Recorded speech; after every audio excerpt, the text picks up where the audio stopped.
Miss Superior's really kicking up down there today. Yeah, it's going to be one of those real cold north winds, big waves, and you mix that with some rain showers. It gets a little demanding to kind of stay in camp.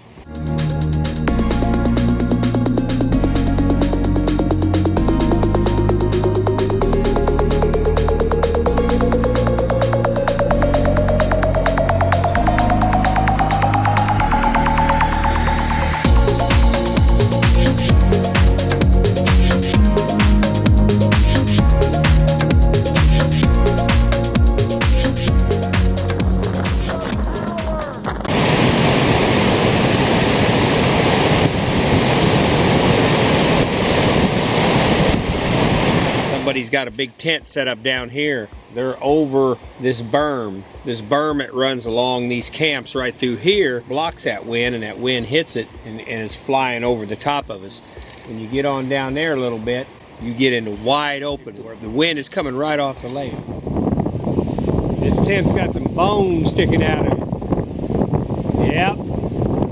Yep, she snapped. That's what happens here on Lake Superior. There's some people down there struggling right now to try to take their tent down. Their tent is just flying all over the place. And that's the thing, when you come to Lake Superior and you come to places like this, you eventually learn that you just gotta, you gotta watch where you camp, and you gotta be very careful about that.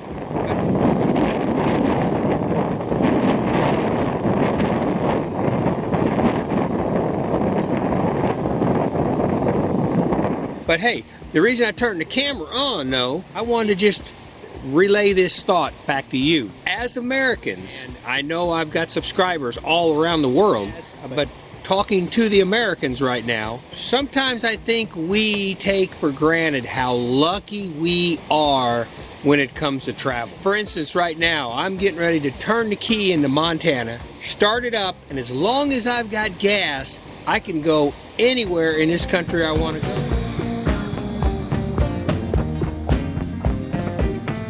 I could go all the way to California.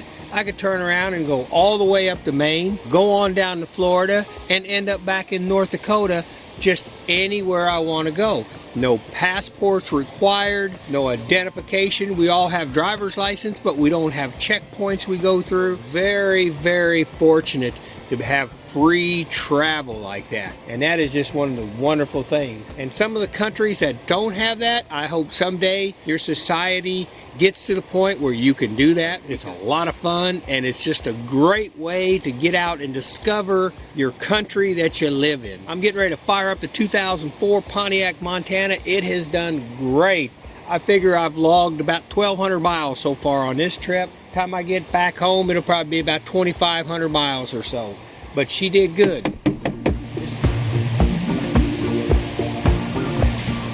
This is her first big road trip out. This is just a precursor. We're building up, and eventually drive out to like Cape Hatteras and leave from Cape Hatteras and drive all the way up to the Pacific Northwest, do some hiking, but really just go coast to coast as far as east to west, and that would be cool. Of course, on the way, the Montana has to go through Montana.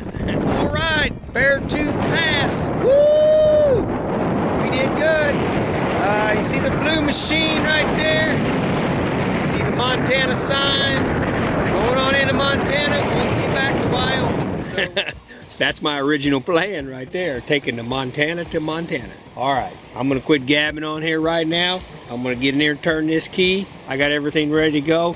Once again, that's the good thing about having a vehicle like this is last night I tore down the tent, tore down my awning, got everything packed up on the rack system, ready to go. I knew the rain was coming in. Now I don't have to deal with it. No wet tent, awning, chairs, everything is all packed up, ready to go. I got a nice place to sleep in here at night last night. Works out pretty good. I highly recommend it. Up to you.